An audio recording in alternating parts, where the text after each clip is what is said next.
नमस्कार, छत्तीसगढ़ के बुलेटिन में आप सभी का स्वागत है। मैं हूं आपके साथ स्मिता सिंह। बुलेटिन की शुरुआत करते हैं बड़ी खबरों के साथ। छत्तीसगढ़ प्रदेश कांग्रेस कमेटी के पूर्व अध्यक्ष मोहन मरकाम के मंत्री पद ग्रहण करने के बाद सभी संभागों में जाकर समीक्षा बैठक ली है और इसी कड़ी में वे सरगुजा संभाग के दौरे पर रहे। वहां उन्होंने कार्यकर्ताओं से क्षेत्र की समस्या को जाना, साथ ही समीक्षा बैठक की और जानकारी भी साझा की है।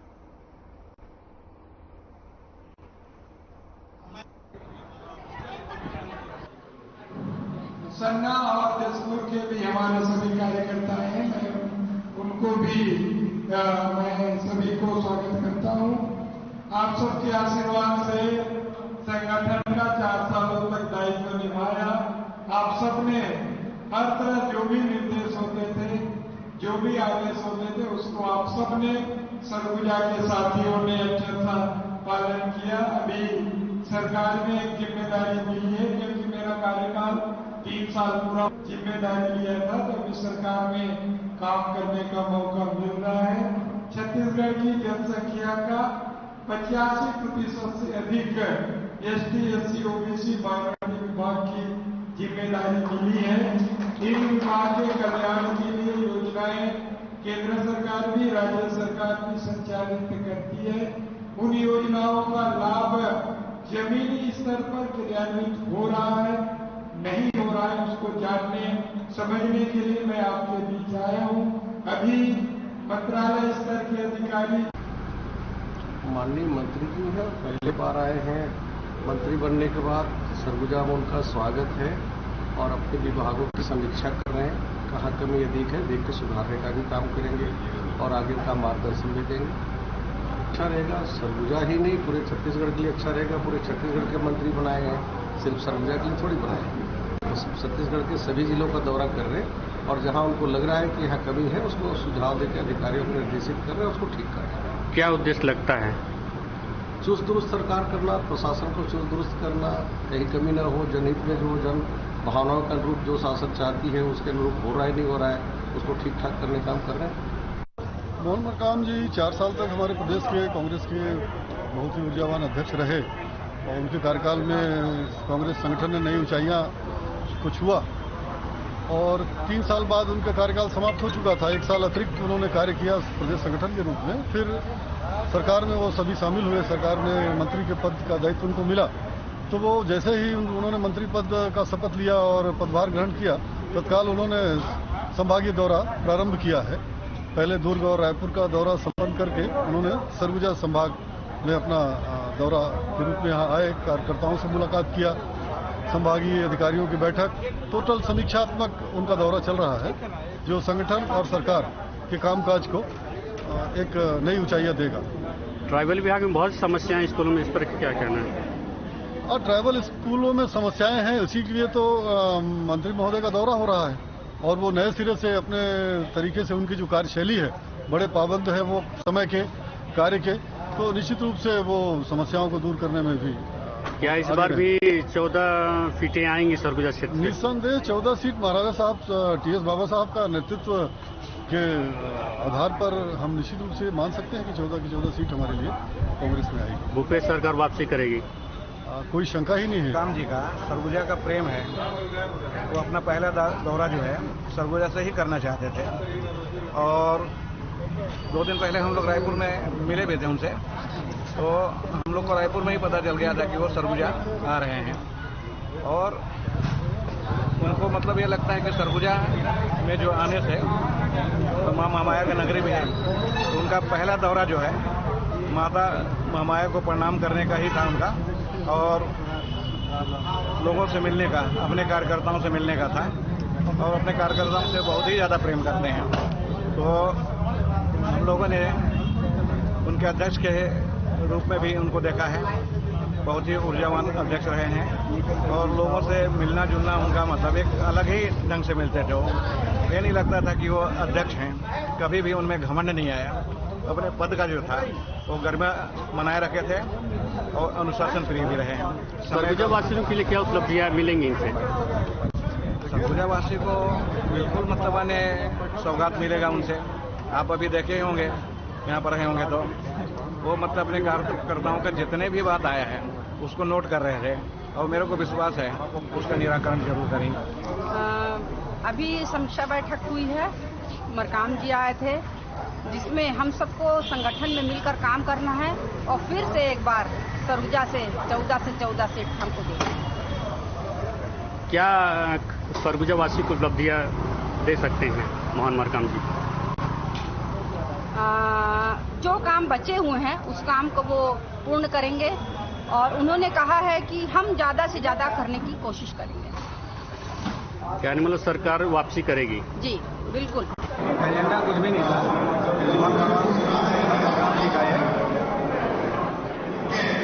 सरगुजा का दौरा था, सरगुजा से काफी प्रेम नहीं करते हैं और ये अचानक दौरा बना, जिसमें खाली उनका बस यही था कि कार्यकर्ताओं से आज पहला मीटिंग मतलब वो करना चाहते थे और उनका मन का बात जानना चाहते थे। बहुत सारी बातें मतलब हमारे कार्यकर्ता उनके सामने रखा है और उन्होंने आश्वासन दिया है कि उसका भी निराकरण जल्द करेंगे और जल्द करेंगे। अभी प्रदेश अध्यक्ष जी प्रदेश अध्यक्ष की जिम्मेदारी संभाल रहे थे और उस जिम्मेदारी को संभालते हुए इनका कार्यकाल भी पूरा हो गया था और अब छत्तीसगढ़ शासन में इनको प्राइवेट मिनिस्टर का दायित्व मिला है और मैं ये मानता हूँ कार्यकर्ताओं के बीच से ये आए हैं और कार्यकर्ताओं की तकलीफों को समझते हैं।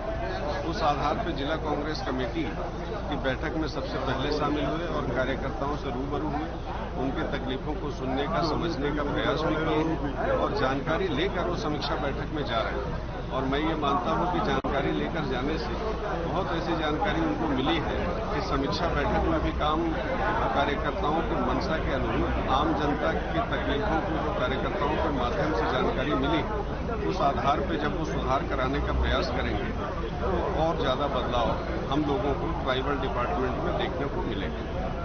वो अपने डिपार्टमेंट की समस्या को जानने के लिए आए। उन्होंने मेरी बहुत अच्छी तरीके से लोगों को बात को सुनी और उससे क्लियर करने की बात कही।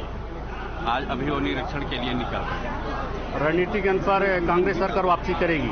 कांग्रेस निश्चित वापसी करेगी क्योंकि मैनिफेस्टो के हिसाब से करीब सारे कामों को उन्होंने कर दिया है।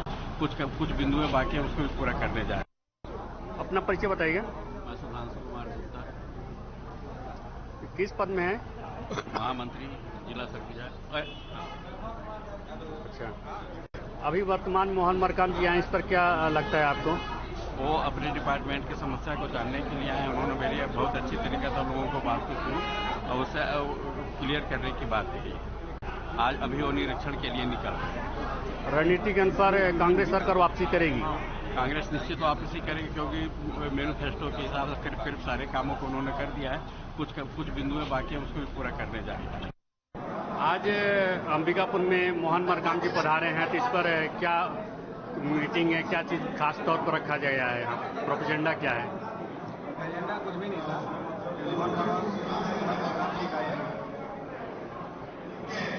सरगुजा का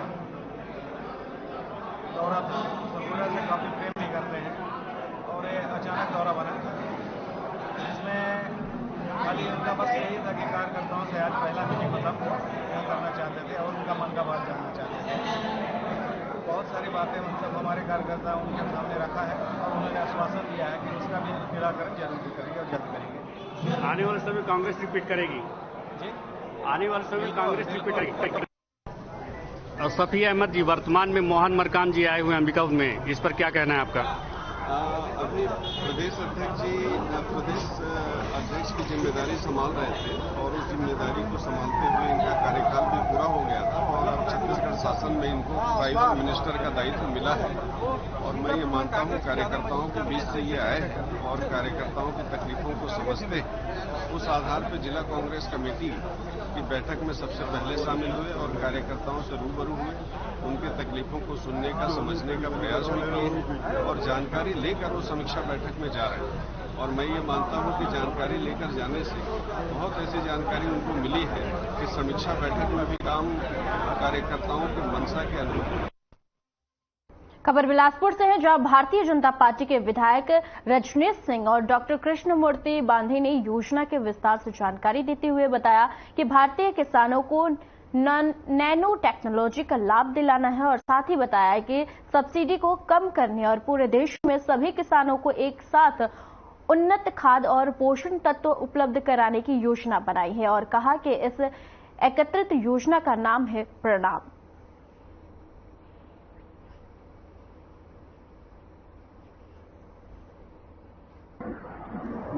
जो हमको विदेशों से सब्सिडी के तौर पर बहुत मात्रा में हम खाद खरीदते हैं।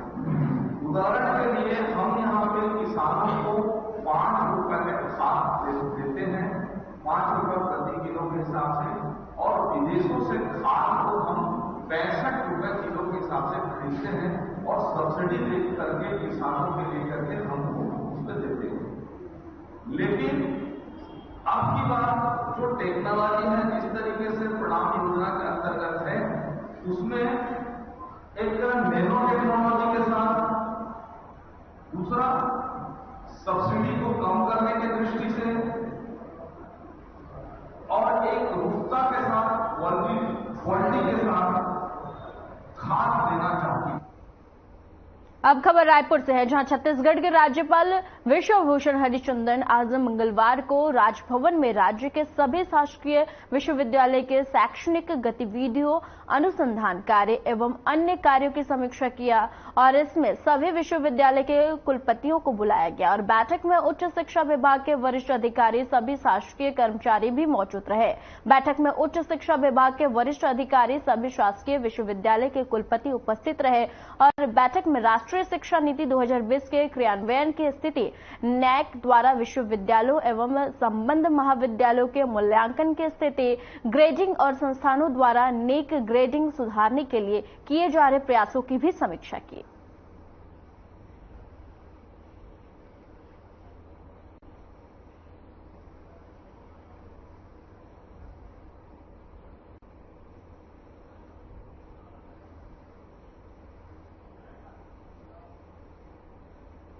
साल के अंत में छत्तीसगढ़ में विधानसभा चुनाव होना है और जिसे लेकर जनता के मूड जानने के लिए कोंडागांव के बंडवाड़ी गांव में युवा से हमारे संवाददाता रूपेंद्र करनाम ने बातचीत की और युवाओं ने क्या कुछ कहा, आपको सुनाते हैं।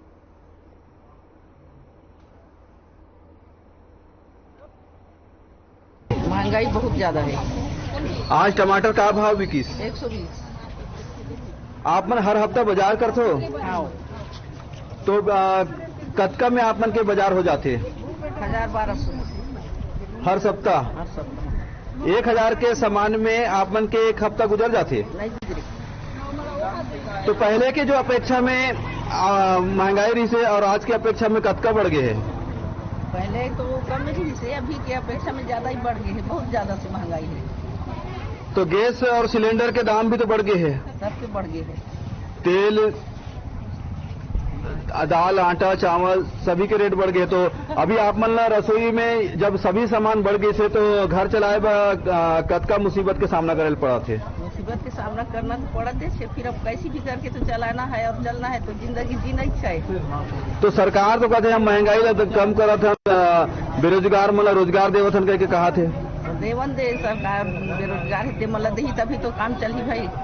छत्तीसगढ़ में पहले भाजपा के सरकार रही से और अभी कांग्रेस के सरकार हावे, तो कौन सरकार अच्छा काम करत है?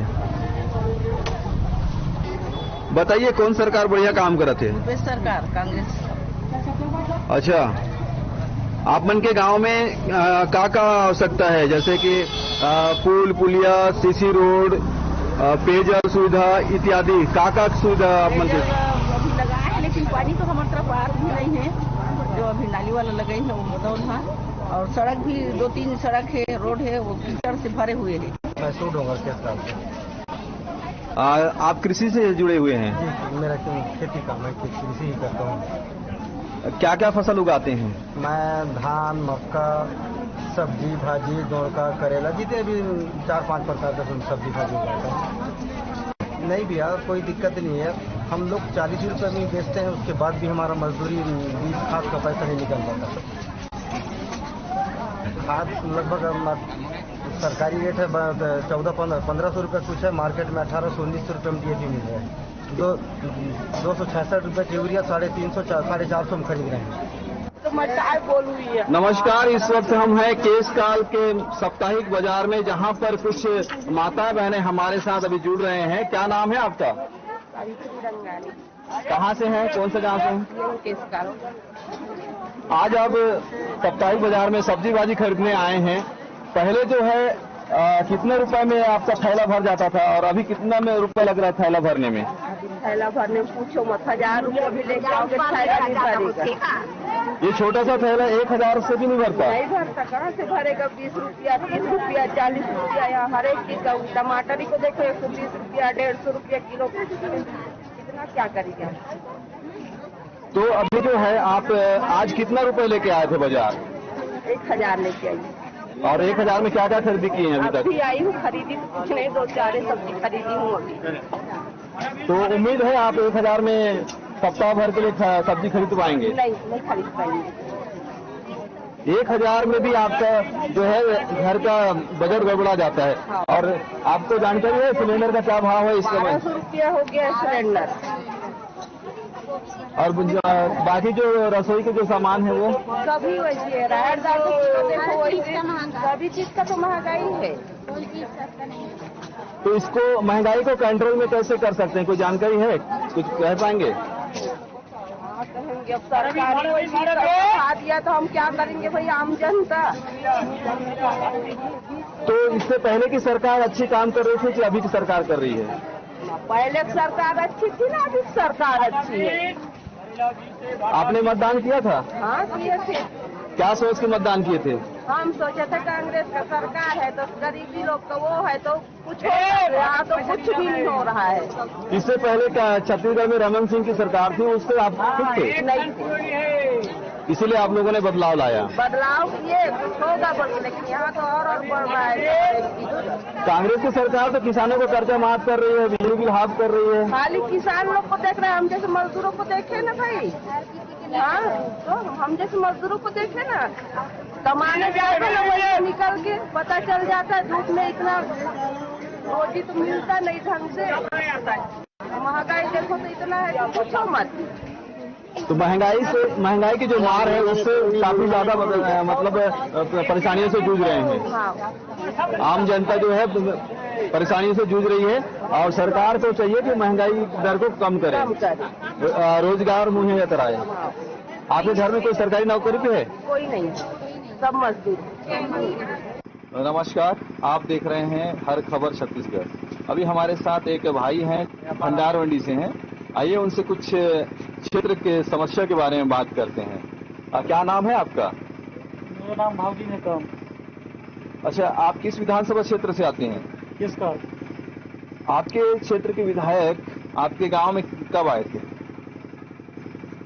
आपको कुछ याद है? 3 महीना, 6 महीना, साल भर पहले? नहीं, 5-6 साल पहले चुनाव समय आए थे। आपके क्षेत्र में क्या क्या विकास कार्य हुए हैं, कुछ जानकारी है आपको? जैसे कि सीसी रोड, पुल पुलिया, नाली, पाइपलाइन इत्यादि के जो काम होता है, सरकारी काम आपके गांव में हुआ है? नाली तो अभी नहीं हुआ, नाली नहीं बना। आपके गांव में पानी पीने के पाइपलाइन का व्यवस्था हुआ है? हाँ हुआ तो, पानी नहीं आ रहा है। आपके गांव के सरपंच विकास कार्य में कितना रुचि रखते हैं? उतना नहीं रखते हैं।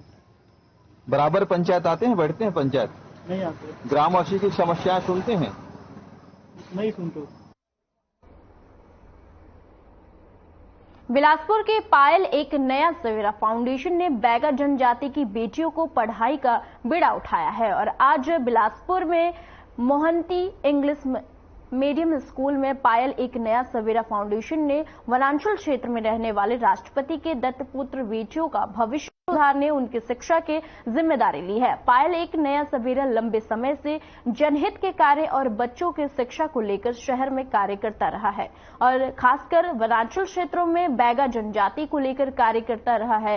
इससे पहले भी पायल है कि नया सवेरा फाउंडेशन ने पिछले वर्ष बैगा जनजाति के लोगों को कंबल का वितरण किया गया था और अब बेटियों का भविष्य सुरक्षित करने के लिए पायल एक नया सवेरा के पहल उनके जीवन में एक नया सवेरा लाने की ओर सकारात्मक कदम है।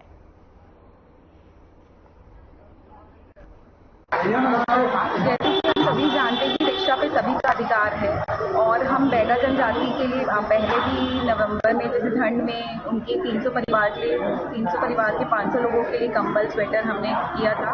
जैसे ही हमारे पास मोहंती स्कूल से आई थी इन बच्चों को फीस की ज़रूरत है तो हमने सोचा कि बिल्कुल हमें ये फीस देनी चाहिए और फीस के साथ साथ हम इन बच्चों की स्कूल यूनिफॉर्म और शूज़ वगैरह का भी इंतजाम कर रहे हैं। तो जिस जनजाति की जिम्मेदारी राष्ट्रपति ने उठाई है तो वो जो सारी सुविधाएं हैं इनको उपलब्ध कराने के लिए आप कोई प्रयास कर सकते हैं? आप जैसे कि हम सभी जानते हैं कि जो गवर्नमेंट स्कीम्स रहती है उनको लेने में बहुत वक्त लगता है तो बच्चों का साल बर्बाद ना हो।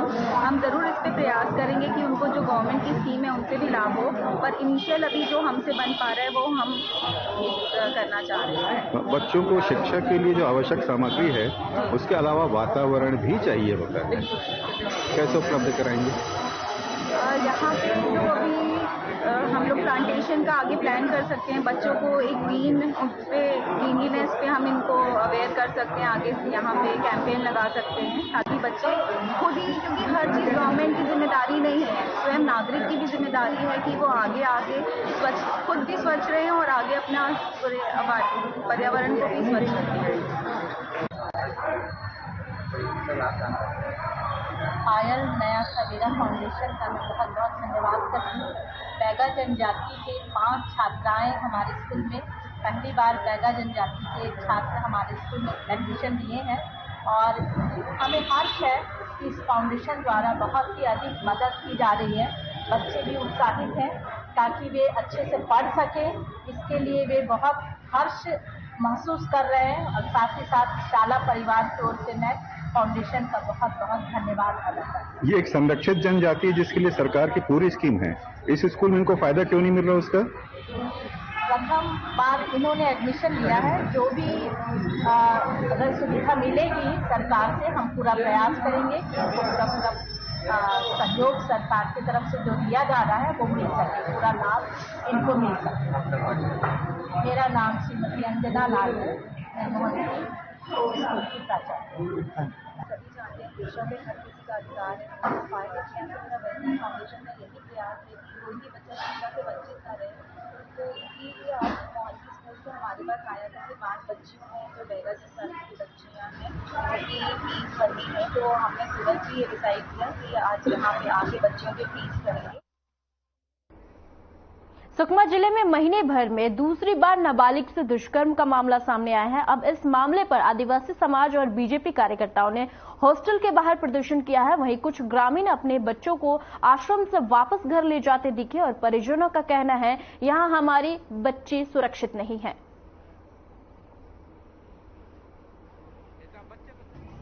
हमारे जो सुकमा जिला के एर्राबोर पोटा केबिन का जो मामला है बहुत ही गंभीर मामला है, बहुत ही दर्दनाक मामला है और एक शर्मसार करने वाली जैसी घटना घटी है।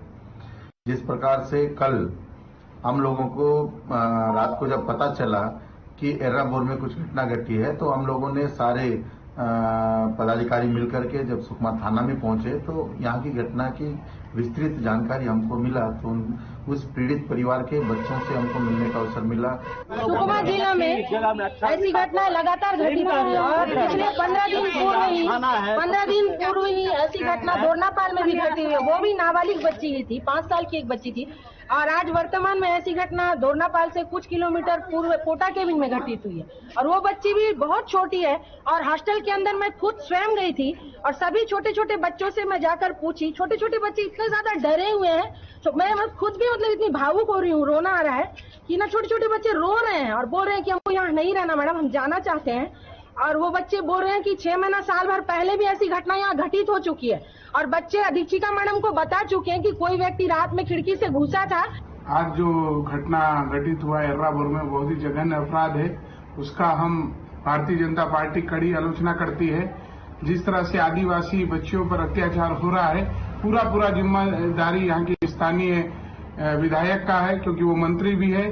वो अपने पद में रहते हुए अपनी गरिमा के अनुरूप उनको इस्तीफा देना चाहिए। और तो और ये कहना चाहूंगा मैं कि जो ये घटना घटित हुई उसमें पूरी तरह से वहां की अधीक्षिका का भी हाथ है और वहां की अधीक्षिका वहीं स्थानीय नेता कांग्रेस के नेता की बहन है। तो इस एंगल से भी जांच होना चाहिए और जो भी संलिप्तता है शिक्षा विभाग के भी अधिकारी आज इस घटना को जो दबाने का प्रयास कर रहे हैं उनकी भी जांच होनी। खबर बिलासपुर से है, जहां बीजेपी ने विकास भवन के सामने नेहरू चौक में धरना प्रदर्शन करते हुए शासन एवं निगम पर निशाना साधा है। नेता प्रतिपक्ष नारायण चंदेल ने कहा है कि स्मार्ट सिटी के फंड का दुरुपयोग किया जा रहा है और साथ ही कहा अवैध रेत खनन एवं डायरिया जैसे मामलों से मौत का चिंता का विषय है।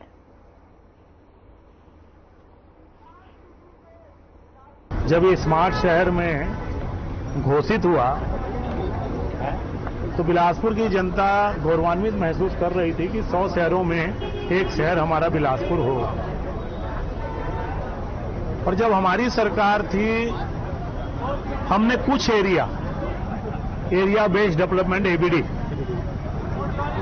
4000 करोड़ रुपए की योजना बनाई थी, जिसमें 1000 करोड़ रुपया 500 करोड़ रुपया राज्य शासन का, 500 केंद्र सरकार का, 3000 करोड़ कैसे आएगा उसकी पूरी योजना बना के एक 4000 करोड़ रुपए की संपूर्ण योजना हमने बनाई। लेकिन देखिए पूरे छत्तीसगढ़ प्रदेश में भारतीय जनता पार्टी के द्वारा स्थानीय मुद्दों को लेकर, स्थानीय जन समस्याओं को लेकर के धरना प्रदर्शन सभी विधानसभा क्षेत्रों में किया जा रहा है। ये कार्यक्रम उसी के निमित्त है। रही बात यहां की, अभी कुछ दिनों पहले छत्तीसगढ़ की खबरों में फिलहाल के लिए इतना ही। मुझे दीजिए इजाजत। नमस्कार।